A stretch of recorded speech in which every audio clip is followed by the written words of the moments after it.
Guys, what's up? Welcome to Brandon's coronavirus wonderland. They say the third time's the fucking charm, so we'll see if that comes out. My throat's a bit sore, and I'm sneezing like it's freaking allergy season in Austin, Texas. But besides that, I'm doing all right. Today, I want to talk about what does it take to make it in this whole copywriting business. Yeah. So somebody messaged me and they said that they're discouraged and they've been trying for about 6 months, 7 months, and still haven't gotten anywhere.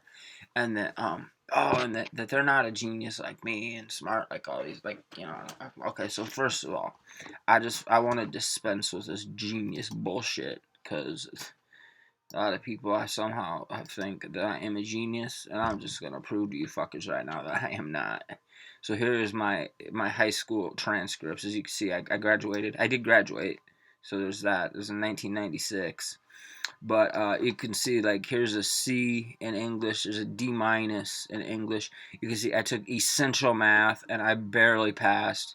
I got a D plus in science. This is the most basic science you could take. And then I got an F. And then I took freaking, I don't even know what technical drawing is. Look, I even flunked shop. Alright, I wasn't academically inclined, and I wasn't fucking inclined with my hands either. I grew up on a farm, so I mean, I knew the vocational agriculture shit. Obviously I didn't try too hard. I even flunked PE. Now, you can see that 69 kids in my class, I was ranked 64th. And it didn't improve really all that much by the time I hit my senior year either. I was pretty consistently. Although, this senior year I didn't want to get any Fs, because if you got an F, they made you at least take summer school and maybe come back again. My school actually would flunk your ass out. So, there we go. We have dispensed with the genius stuff, I hope. So, what does it take? It really just takes persistence, man. You just gotta keep getting up and keep swinging and get up and keep swinging. When I started, I got pretty lucky when I started, because it was back in it was like 25 years ago, and the stock market was going straight up like Bitcoin is now, and I was like the Bitcoin guru is now. I was a stock market day trading guru. What happened though is I made about $180,000 I made right away, because what had happened, I did get into college because I had a high ACT score. ACT is like Iowa's version of the SAT. Anyway, so they said they'd take a chance on me at the University of Iowa, and I flunked out there. They told me I could. Mrs. Hopper, she was the guidance counselor I had there. She actually cried when she told me I should drop out, but she did. She was brutally honest with me, at least. You're not cut out for this shit, Brandon. All right. So I tried community college, and I dropped out of community college before they could tell me to leave. So, don't believe you need to have any academic credentials to pull this shit off. You do need persistence and perseverance, though, man. So, like I said, when I started, I was day trading, and I was doing pretty good. And then I was majoring in anthropology, and the reason I was majoring in anthropology was because of the girls that was majoring in anthropology at that time. Maybe these days, maybe I wouldn't, but back then, that was, whatever. So, I didn't have any of my friends that were really interested. But I still actually have friends from university, and most of them are socialists and communists, and like, whatever, people are going to think what they think. But anyways, none of them are interested in my capitalistic stock market evil endeavors, so I had nobody to talk to. Hey, I'm going to turn this thing off, because otherwise, goes through my data like crazy. And y'all know I'm in South Africa, and there's a bunch of bullshit here. So I went through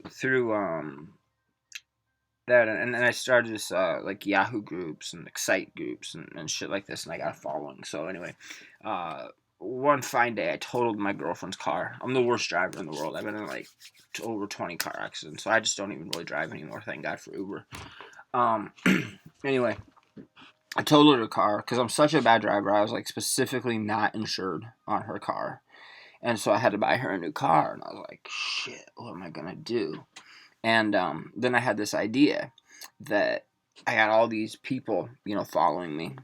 And I'm just going to tell them, hey, like, I can't give you this stuff for free no more, you know. And I was hoping to make $10,000, and I made a little bit over 180,000. So that was cool. I thought I was set, and I was like, oh, screw trading stocks. There's way more money than I ever made trading stocks. So I'm gonna be a stock market guru. It's a lot less stressful too. I ended up going back and trading more commodities than stocks. So I was a stock market guru, and I actually traded commodities and did really well, but it's really stressful. That's another story. Um, but here's the point that I want to make on that. It seems like that was a really good start, and I thought it was a pretty good start too. So I spent that money real fucking fast as soon as the bank let me have it. It took them a couple months because they thought I was pulling off some kind of scam. But once I got it, I mean, I went through it real quick, but thing is, I didn't really know how to drive traffic. I didn't know how to get people. I'd been like giving away this thing, and then I had started to sell the thing I was giving away, and so it was like another almost a year before I had another customer again, and that's pretty fucking stressful when you spent it all. You don't want to don't want to get a job, and yeah, so I just had to keep at it and keep at it and keep at it, and then when I when I got hired with a big publisher, like my very first promotion that I did with a big, I worked with Tim Sykes, and that was really successful, and then I worked with Jeff Walker, and that was successful, and but then I went and I worked with a big financial place, and that was like my dream. That's what I wanted to do. The first promotion I did was just a complete fucking catastrophe, and then but I got another chance, and that one did okay. And, throughout my career, like, I'm about 50-50, man, and that's where everybody else is, too. Like, if you look at all these people that are, like, legendary copywriters and this and that and whatever, I mean, they're going to be successful, like, 40 to 60% of the time, and that's about where I am, too. So it takes a lot of perseverance, right? You have to just stick at it. I'll tell you something kind of, I don't know what it is, but, like...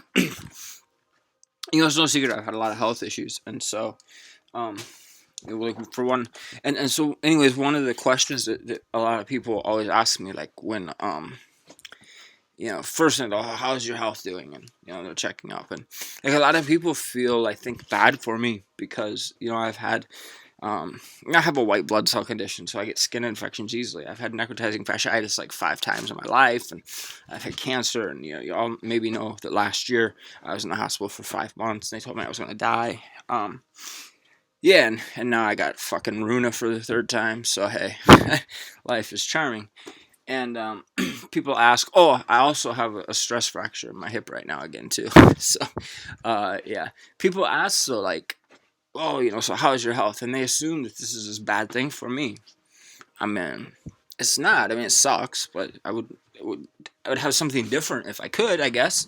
But one thing it's made me is resilient. Like, I don't give up. Last year, when they told me I have a 90% chance of dying, I was like, I was depressed and fuck. It's actually why I started this group, because I was depressed and bored. There's the Roona stuff, so nobody could come and visit me, and I was sitting here thinking that I'm going to die, so I just figured I'll just give away all my secrets and shit, right? I mean, I hadn't really been on Facebook for a couple of years, but I was lonely and scared and bored, so I just started this, and here I am now today. Not so lonely, and kind of bored, but just at this particular moment. But like, yeah, so they tell me, oh yeah, there's this 90% chance you're going to die, and I'm like, oh fuck, like, about a good week, I was pretty fucking depressed, and I'm only 45 years old then. I'm 46 now, and I got 5 kids, 3 adult kids and 2 little ones, and then 2 grandkids, and also, like, my mom is alive but not in great health, and I was just like, fuck this, I ain't gonna die. I don't know, like, I just decided I fucking wasn't gonna do it. And I think sometimes, like, that's what success comes down to, too, because, like, after I made that 180,000, then everybody, too, like, my friends and my family are like, oh, my God, Brandon's baby, he finally figured something out, but then it goes, like, a year, and I'm not making any more money off of it. They're like, oh, you just got lucky. This is, like, that's just one lucky break. That's going to be the top of Brandon's life, and I think in a way that actually kind of is what motivated me to, because you saw my academic transcripts, and I was not an overachiever up until that point in my life, and I think it just kind of pissed me off that people thought that. Like, I mean, I was like 19, 20 years old, I'd be at the top of my life. Fuck you. And yeah, like, I think actually that's a good attitude to take. Like, I was talking to a friend of mine, and he just got a chance to write some emails for a big health publisher. It's been a big goal of his, and he's wanted it, and they've got to control. It's not doing overly well. He tried to beat it, and he didn't beat that, and he was kind of a little bit discouraged, and just, dude, just get the fuck back up and try again, because you don't believe some of the like complete clusterfuck catastrophes that have happened. And it's not just me too, man. Like, every A-lister out there, they don't want to talk about their first drafts, and they don't want to talk about their bombs and failures very often, but everybody has them. And a lot of times, in fact, a lot of times your biggest successes are built on failures too, right? Like, I used to work at Stansbury, which is for my money, it's the best part of Agora. Like, kind of cultural clash with me and them when I was there, but they're the best gurus and the best copywriters, and so that's why I wanted to be there too. And but anyway, so they're famous for the End of America promotion, and I probably is the most successful financial promotion ever. I think Jed Canty Aftershock might be up there too, as far as what it made, but that was like 10 years ago, and even still, that, to my knowledge, it hasn't anything to make more money than that, and made over $1 billion one promotion. And but that promotion took them 2 years to make it work, right? They knew they had something, but they couldn't quite get it to work, and they just kept at it, and they kept at it, and they kept at it, and they kept at it. And sometimes that's what you have to do in this business, and this sucks, to be honest. You will go through a suck. It's a good idea to get a retainer client or two if you can, because if you're just going after the big swings with the big publishers, it can be up and down, up and down, up and down. Like $1 million one year, 100,000 the next, up and down, like that type of thing. And which has happened to me. So yeah, I don't know, I'm just kind of feel sick as shit, and I'm rambling. I don't feel like going back to bed. Gotta get some work done, trying to motivate myself. Yeah, I think with that, I'm gonna ciao.